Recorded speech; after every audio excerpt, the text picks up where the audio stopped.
দেখো কাণ্ড, দেখো কাণ্ড। আস্তে আস্তে আস্তে আস্তে, এইদিকে এইদিকে নিয়ে যাও, ওইদিকে ওইদিকে, হ্যাঁ আস্তে বাবা, ওই যে ওই যে। ইস, তুমি মার সাথে খারাপ ব্যবহার করছো। দেখো এখনই দিয়ে আসো আমাকে। তুমি তুমি কোথা, তোমাকে নিয়ে যাই, হ্যাঁ আমাকে নিয়ে অনেক দূরে দিয়ে আসো, রেখে আসি। চলো চলো, তাহলে দুষ্টামি করলে মাকে রেখে আসবো। হ্যাঁ চলো চলো। আর দুষ্টামি করবি? চুপ করে বসে থাক। কি আমাকে কি তোমাকে দিয়ে দেব? আমাকে দিতে হবে না, তাহলে আমাকে মাকে নিয়ে যাবো। তাহলে আমি বাবাকে দিয়ে আসি। হ্যাঁ বাবাকেও দিয়ে আসি দূরে, অনেক দূরে ঘুরতে করে দিয়ে আসবো বাবাকে, দিয়ে আসবো। আর তুমি আমার সাথে খেলবো, সারাদিন ব্যাট বল খেলবো। আমি খেলবো না, বাবা তো খেলে সারাদিন ব্যাট বল, বাবাকে দিয়ে আসি। যা যা, না বাবা থাকবে না। এখন বাজতে চলছে মোটামুটি প্রায় দুপুর 2টোর মতো। যা হোক, আমার 2 ছেলে ঘুমিয়েছে। আর এত পাতা পড়ে কি বলবো বন্ধুরা, যদি আমি 3বারও উঠান ঝাড় দিই, 3বারই বোধহয় এতগুলো করে পাতা যাবে। সকালবেলায় এতগুলো পাতাই ঠিক ফেলেছিলাম, বা এরও বেশি। আর দেখো 2টো বাজতে না বাজতেই কত পাতা। আবার সন্ধ্যের দিকে আবার সেরকম পাতা হয়ে যায় জানো। কিন্তু আর কতবার ঝাড়বো, 2 ছেলেকে নিয়ে তো আর ঝাড়তে পারি না।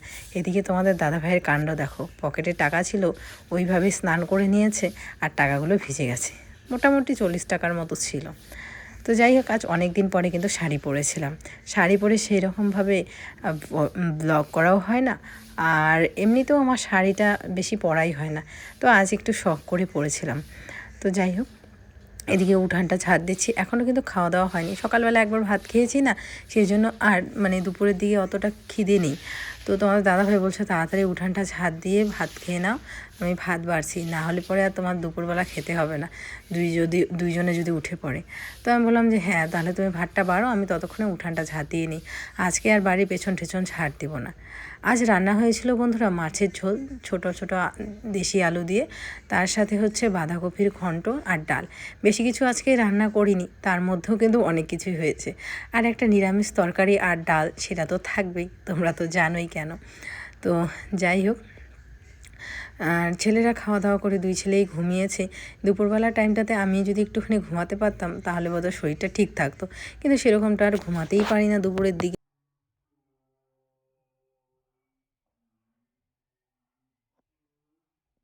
শুভ সন্ধ্যা বন্ধুরা, এদিকে সন্ধ্যা বাতা, এই যে বাতি ঠাতি দিলাম। আমাদের এইখানে লাইটটা নষ্ট হয়ে গেছে, এই রডটা, টিউবটা যদি লাগানো হয় তাহলে এই জায়গাটা আর কি দেখা যায় ভালো। এদিকে মিথিল খেলতেছে, ওদের 2 ভাইয়েরও খাওয়া শেষ। তোমাদের দাদা ভাই রোজকার মতো প্রতিদিন আজকেও চা বানাচ্ছে। আর এদিকে বাবা নিয়ে আসছে ব্রেড, তো ভাবলাম যে চা দিয়ে সকালবেলা বলছি, সন্ধ্যাবেলায় ব্রেড খাবো। তোমাদের দাদা ভাই দেখো 2টা মানে পুড়িয়ে ফেলছে। এই হ্যাঁ হ্যাঁ,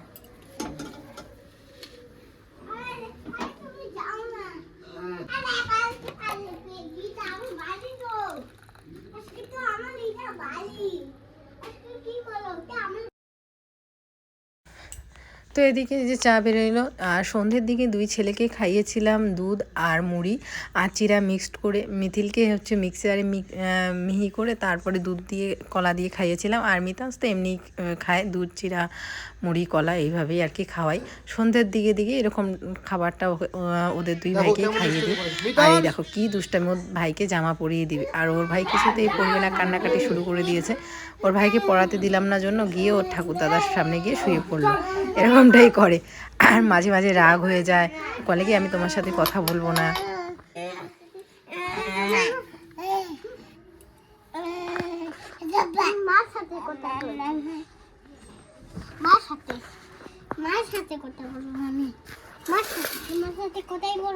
আমার সাথে কথাই বলবো না? ওরে বাবা, আমার সাথে বলে কথাই বলবে না, ওর মার সাথে কথা বলবে কেন? আমি কি দোষ করেছি? কি দেখেছি? ও তোমাকে যে দেখেছি, দেখা যাবে না? ঠিক আছে।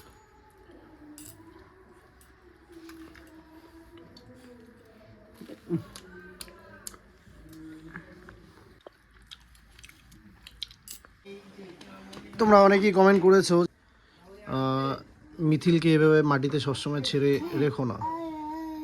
আমরা কিন্তু বুঝি বিষয়টা, খারাপও লাগে, কিন্তু অনেক সময় পরিস্থিতির শিকার হই।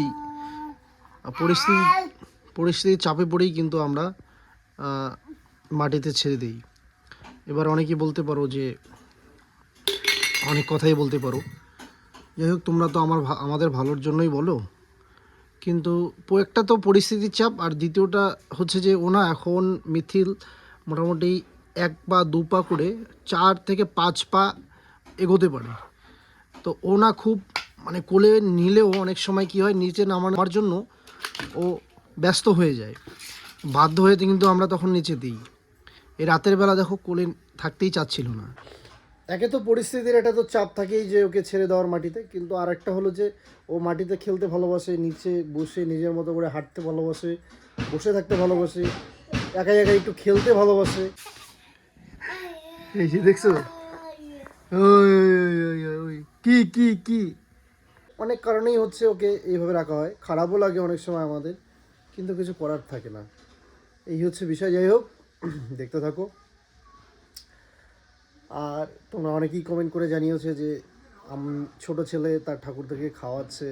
এটা আসলে বন্ধুরা একটা কি বলবো, মানে বাচ্চারা কার আদর পাবে কার আদর পাবে না, কাকে ভালোবাসবে কাকে ভালোবাসবে না, এটা তো আমরা আসলে কেউই কারণ বাচ্চারা হচ্ছে ভগবান সমতুল্য। তো এই হচ্ছে বিষয় আর কি। যাই হোক, তোমরা অনেক অনেক কমেন্ট করেছো, যেটা খুব খুব ভালো লেগেছে আমাদের। এখন রাত হয়ে গেছে, দেখতে থাকো। যতটুকু করা যাচ্ছে ব্লগ ভিডিও যতটুকু পারছি করতে, ঠিক ততটুকুই তোমাদের সাথে শেয়ার করছি। কি কি বাবা, কি কি কি ওইটা ওইটা লাগবে? কি লাগবে তোমার? কি লাগবে বলো বলো। দিচ্ছি দিচ্ছি। জেঠিমাদের বাড়িতে যখন ওদের নিয়ে গেছিলাম, তারপরে ওরা কিছুক্ষণ ওখানে ছিল, ততক্ষণে আমি রান্না করলাম আর মিতাংশের খাবার বেরিয়ে নিয়েছি। মিতুর মাথা ব্যথা করতেছে, ঘুরতেছে। আসলে দিনে তো অনেক চাপ যায়, তো আমি তো ওকে সবসময় বলি রেস্ট নেওয়ার কথা। যখন তোমার শরীর সায় দেবে না তখন রেস্ট অবশ্যই নেওয়া দরকার। তো এই হচ্ছে অবস্থা। দুই ছেলেকে খাইয়ে দিয়ে ঘুম পাড়িয়ে দিলাম, তারপরে আমরাও খাওয়া দাওয়া করে নিলাম। আমরা খেলাম। এখন আমাদের বাড়ির যে আরও সদস্যরা আছে তাদেরকেও তো খেতে দিতে হবে। সেটা হচ্ছে আমার এই হাঁস। প্রতিদিন হাঁসকে রাতের দিকে এইভাবে করে ভাত দিই। তো আমাদের যে বেঁচে যায় ভাতগুলো, সেই ভাতগুলো। তো এই দেখো বাবা কি সুন্দর করে হাঁসগুলোকে এইভাবে বেঁধে দিয়েছে, মানে একটা কি বলে নেট দিয়ে এইভাবে সুন্দর বেঁধে দিয়েছে। খুব ভালো লাগছে, তাই না বলো? হাঁসগুলো আর কি শান্তিতে ঘুমোতে পারবে। তো এখানে তাড়াতাড়ি করে ওদের খাবারটা দিয়ে দিই। প্রতিদিন একটা করে যেহেতু তাদের ডিম দেয়, তো আমাদেরও তো কর্তব্য তাদের খাওয়া দাওয়াটা ঠিক মতো দেওয়া, তাই না বলো? সারাদিনে টুকটুক করে যখনই বাড়িতে আসি তখনই কিন্তু ভাত দেওয়া হয়। তো এই দেখো কি সুন্দর খাচ্ছে, মনে হচ্ছে পেটের মধ্যে অনেক খিদা। হ্যাঁ, সারাদিন খাই ঠিকই, কিন্তু এই যে ওষুধের পেটে হয়তো বা বেশিই খিদে থাকে, তাই না বলো? তো এই দেখো ভাতগুলো কি সুন্দর করে খাচ্ছে। কাল সকাল হতে না হতেই একটা কিন্তু ডিম দিবে।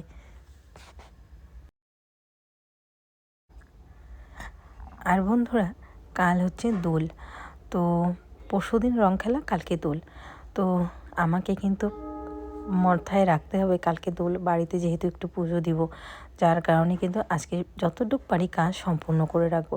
বাসন কোসন ধুয়ে রাখবো, জামা কাপড়গুলো নিয়ে বাথরুমে রেখে দিলাম। ভিজিয়ে রাখবো না, কারণ বাচ্চাদের যেহেতু জ্বর আসবে, জামা কাপড় ভিজিয়ে রাখলে তো ভিজিয়ে রাখবো না, এমনি একটা গামলায় করে রেখে দিলাম। তারপরে এখন ঘর দোরগুলো মুছে নেব। আমাদের যে ঘরগুলো আছে, রান্নাঘর, থাকার ঘর, বারান্দাগুলো মুছে নেব, প্লাস এই পাশের মাটিরগুলোও মুছে নেব। তো চলো কাজ করতে করতে তোমাদের সাথে একটা কথা শেয়ার করি। বেশ কিছুদিন ধরেই কেউ একজন ভিডিও দিচ্ছে না, যার কারণে আমার কমেন্ট বক্সে কেউ একজন কমেন্ট করেছে, আচ্ছা দিদিভাই ও কেন ভিডিও দিচ্ছে না, নামটা না হয় নাই বললাম। তো দেখো, আমাদের বাপের বাড়ির ওইদিকে রিলেটিভ। তো দেখো কে ভিডিও দিচ্ছে কে না দিচ্ছে আমি সত্যিই কিছু জানি না, কারণ তাদের সাথে আমার কোনো রকম কোনো যোগাযোগ কোনো কিছু নেই, আর আমি জানিও না, কারণ আমার সেরকম সময়ই আমি পাই না। তোমরা তো দেখোই আমি কতটা ব্যস্ততার মধ্যে থাকি। এই যে রাত্রি এখন 10টা বাজে, তবুও কিন্তু আমি ফ্রি হই না। আর জানো, বিছানায় শুতে শুতে আমি যে কখন ঘুমিয়ে পড়ি আমি ঠিক নিজেও জানি না। তো সেই জন্য মোবাইলটা দেখার মতো সময়ও পাই না। এখন বেশিরভাগ কমেন্টই কিন্তু আমাদের দাদাভাই দেখে, আর ওই রিপ্লাই দেয়, কারণ আমি ওই যে সময়ই পাই না। তো যার কারণে আমি দেখিই নি কে ভিডিও দেয় কে না দেয়, যেহেতু কমেন্ট বক্সে এসেছে সেই জন্যই তোমাদের রিপ্লাই দিলাম আমি জানি না কে দেয় কে না দেয়। আর সত্যি কথা বলতে আমি ওই সম্বন্ধে কোনো কথাই বলতে চাই না, কারণ আমি এখন যেরকম আছি বেশ ভালো আছি। আমি এইভাবেই থাকতে চাই, ছেলেদের নিয়ে, নিজের সংসার নিয়ে, নিজের কাজ নিয়ে। আর এগুলোই আমি তোমাদের সাথে এখন শেয়ার করব, বাচ্চা কাচ্চাদের ভিডিও, প্লাস আমার সংসারের কাজকর্ম, প্লাস আমার নতুন বাড়ি হচ্ছে, সেই সমস্ত কিছুই। কারণ আমি কোনো কিছু আমি বলতেও চাই না, আর কোনো কিছু শুনতেও চাই না। তো যাই হোক, আমি হয়তোবা আশা করি তোমাদের উত্তরটা দিতে পারলাম। এখন আমি তাড়াহুড়ো করে ঘরটাও মুছে নিচ্ছি। জানি না এর মধ্যে আবার বাচ্চাটা যদি উঠে যায় তাহলে আর সমস্ত কাজই বন্ধ হয়ে যাবে। গ্যাসের টেবিলটা সুন্দর করে মুছে নিলাম, আর গ্যাসটাকেও ভালো করে মুছে নিলাম, তাহলে আর কালকে গ্যাসটা মুছতে হবে না। গ্যাসটাকে কিন্তু ঢাকিয়ে রাখবো রাত্রেবেলা, যাতে করে ইঁদুর আরশোলা এগুলো দৌড়াদৌড়ি না করে গ্যাসের উপর দিয়ে। যদিও আমাদের এই রান্নাঘরে ইঁদুর আরশোলা এই সমস্ত কিছুর উপদ্রব একদমই নেই, কারণ আমি যখনই ঘর মুছি একটু করে ফিনাইল দিয়ে মুছি, যাতে করে ফিনাইলের গন্ধে এরা আসতে না পারে। কিন্তু হ্যাঁ, মশা খুব হয়েছে বন্ধুরা।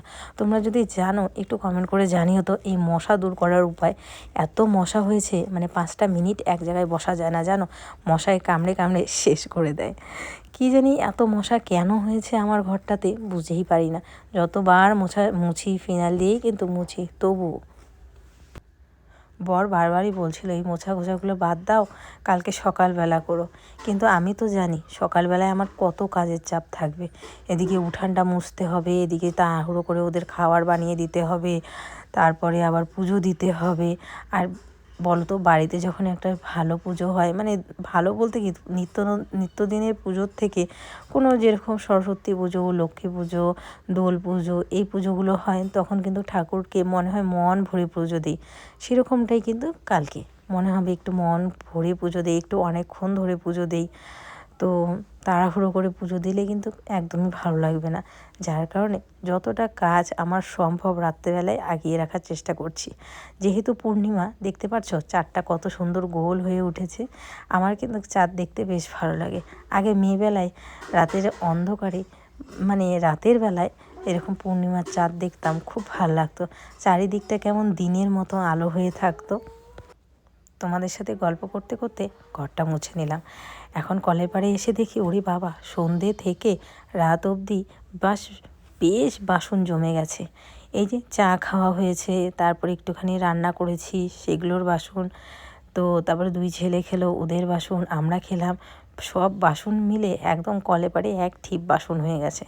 তাড়াতাড়ি করে বাসনগুলো মেজে নিই, যদিও বা হাঁড়িটা মেজে রেখেছিলাম। আর যেহেতু রাত্রেবেলায় না প্রেশার কুকারেই ভাত রান্না করেছি, গরম গরম ভাত প্রেশার কুকারে রান্না করেছিলাম, তো আলু সেদ্ধ ভাত, আর তার সাথে মাছের তেল রান্না করেছিলাম, আর দুপুরবেলার তরকারি ছিল, ডাল ছিল, ঘন্ট ছিল, এগুলো দিয়ে খাওয়া হয়ে গেছে। তো এদিকে এখন বাসনগুলো মেজে রাখছি, আর ভাবছি যে আমার কাজটা কত তাড়াতাড়ি সম্পূর্ণ করব। এদিকে ঘড়ির কাঁটা টিকটিক করে প্রায় অনেকটাই হয়ে গেছে রাত্রি। আমার মনে মনে ভাবছি যে মাটির ঘরগুলো মুছবো কি মুছবো না। এদিকে বরকে যখনই বললাম মাটির ঘরগুলো মুছে রাখি, তখনই আমাকে দিল একটা বকা, তোমার আর কাজ নেই রাত্রেবেলায়, তাহলে এক কাজ করো, উঠানো ঝেড়ে রাখো, নিজে স্নান করে রাখো, তাহলে সব কাজ এগিয়ে যাবে। এরকম করে বলছিল। তো ও ছেলে মানুষ, ও কি বোঝে, তাই না? তো ভাবছি যে না, বাসনগুলো মেজে ফটাফট করে মাটির ঘরগুলো মুছে নেব, তাহলে আমার সমস্ত কাজ হয়ে যাবে। আমিও রাতে একটু শান্তি মতো ঘুমাতে পারবো। নাহলে এই কাজের চাপ ভাবতে ভাবতে না, আমি রাত্রেবেলা সেই শান্তি মতো ঘুমোতেই পারবো না। এরকম হয় কিন্তু, আমার কাজের চাপ বেশি থাকলে এরকমটা হয়। এদিকে দেখো আমাদের ডালিয়া ফুলটা কি সুন্দর ফুটেছে।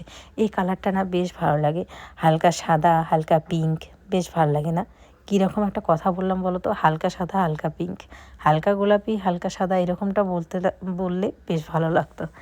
এই দেখো কতগুলো বাসন কুসন ধুয়ে এদিকে চুপি চুপি কিন্তু মোছা আরম্ভ করে দিয়েছি, কারণ ও যদি দেখে যে আমি মোছা শুরু করেছি তাহলে দিবে একটা বকা।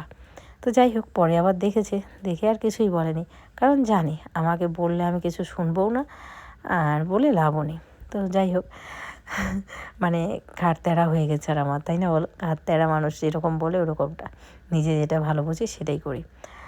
তো যাই হোক, এদিকে দেখো ওই পাশটা মুছে নিলাম। আর আমাদের তো এখন ঘর বেশি নেই, মাটির ঘর বলতে বেশি একটা তো নেই মোছা কোছা করার মতো, কারণ ঘর দোর ভাঙা হয়েছে, যার কারণে এখন আর অনেক মুছতে হয় না। আগে যেরকম দক্ষিণ পাশে যে ঘরটা ছিল অনেকখানি মুছতে হতো, আর ওই ঘরটা এখনও মানে শুধু মেঝেটা মুছতে হয়, আর ওই পাশের যে ধারগুলো ওগুলো এখনও মানে রেডি করা হয়নি। আর এইটা ভাবছি রেডি করবও না, কারণ অন্যরকম একটা প্ল্যান আছে, পরে তোমাদের সাথে শেয়ার করব, এই ভিডিওতে না। আর বাড়িঘর মুছতে কার কার ভালো লাগে অবশ্যই কমেন্ট করে জানিও। আমার কিন্তু মাটির বাড়ি মুছতে খুব ভালো লাগে, সত্যি বলছি। পাকা ঘর মোছার থেকে এই মাটির ঘর মুছতে আমার বেশ ভালো লাগে। কাদা দিয়ে সুন্দর করে মুছতাম। মামার বাড়িতে তো মানে মাটির ঘর ছিল না, আমি কী করতাম বলতো, মাঝে মাঝেই উঠান মুছতাম, কারণ আমার ভালো লাগতো। ভালো লাগা কাজগুলো আমাদের সবারই, প্রত্যেকেরই কি দেখবে করতে ভালো লাগে, যেই কাজগুলো আমরা বেশি পছন্দ করি সেই কাজগুলো করতে, তাই না বলো? তো দেখো, তোমাদের সাথে গল্প করতে করতে প্রায় অনেক কাজ এগিয়ে নিলাম, সব কাজ শেষ হয়ে গেছে।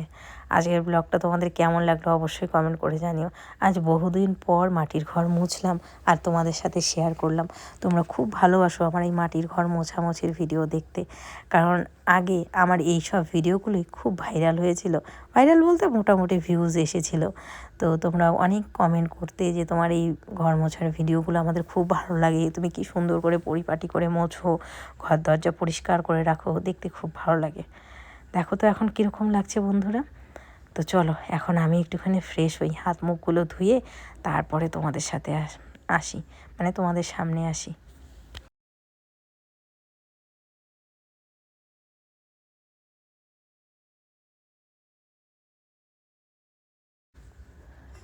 ভাবছিলাম গোবর থাকলে উঠানটাও মুছে রাখতাম, তাহলে আরও একটা কাজ এগিয়ে যেত। জামা কাপড় যেহেতু রাতে বাইরে রাখতে নেই, তো তুলে এক সাইডে রাখলাম। এখন একটুখানি বসে জল খাই, জল খেয়ে তারপর তোমাদের সাথে কথা বলি। জল খাইবে না, ঠান্ডা জল। তো বন্ধুরা, মোটামুটি সমস্ত কাজ করছি, কার রাতে তো আর কাপড় ধোয়া যায় না, আর উঠানটা মোছা যায় না। উঠানটা কালকে গোবর নিয়ে এসে খুব সকালে উঠতে হবে, খুব সকালে গোবর নিয়ে এসে উঠানটা মুছবো, আর ঠাকুরের যে পাশে ঠাকুর আছে ওইটা মুছলে ব্যাস কমপ্লিট। মানে একটা বাড়িতে পুজো টুজো যখন শুরু হয় না, তখন দেখবো মোছা গোছা যদি না থাকে খুব খারাপ লাগে। আশেপাশে সবার বাড়ি মোছা গোছা, তোমার বাড়িতে মোছা গোছা নাই, খুব খারাপ লাগে। যেরকমটা সরস্বতী পুজোর দিন হয়েছিল, মুছতে পারিনি কোনো এক কারণবশত। দাদা দাদাভাই বলছিল সবার বাড়ি মোছা, আমাদের বাড়িতে কীরকম লাগছে, খারাপ লাগছিল খুব আমারও, মুছতে পারিনি। কী জানি ছিল, ছোটো বাবুর জ্বর ছিল বোধহয়, সেই জন্য আর কি মুছতে পারিনি। যাই হোক, রাতে যতটুকু কাজ করে রাখা সম্ভব ততটুকু করে রাখলাম। এই ঘর দৌড় ওই পাশেরগুলো সব মুছে রেখেছি, বাসন ধুয়ে রেখেছি। সকালবেলা ঘুম থেকে উঠে শুধুমাত্র উঠানটা মুছতে হবে। দেখো, শুধুমাত্র উঠানটা মুছতে হবে তাই না, উঠান ঝাড় দিতে হবে, মুছতে হবে, জামাকাপড় ধুতে হবে, ছেলেদের জন্য খাবার বানাতে হবে। সবার আগে তো ছেলেদের খাবার বানাতে হবে, ওদের খাওয়াতে হবে, তারপরে ঠাকুর ঠাকুর পুজো। আর তোমার দাদাভাই আজকে একটা খুব বড় ভুল করছে, আবির নিয়ে আসেনি, নাহলে আমি সকাল সকাল স্নান করে পুজোটা দিয়ে দিতে পারতাম। যেহেতু আবির আনি নাই, ও বাজার যাবে, আবির আনবে, লাড্ডু আনবে, তারপরে পুজো দেবো।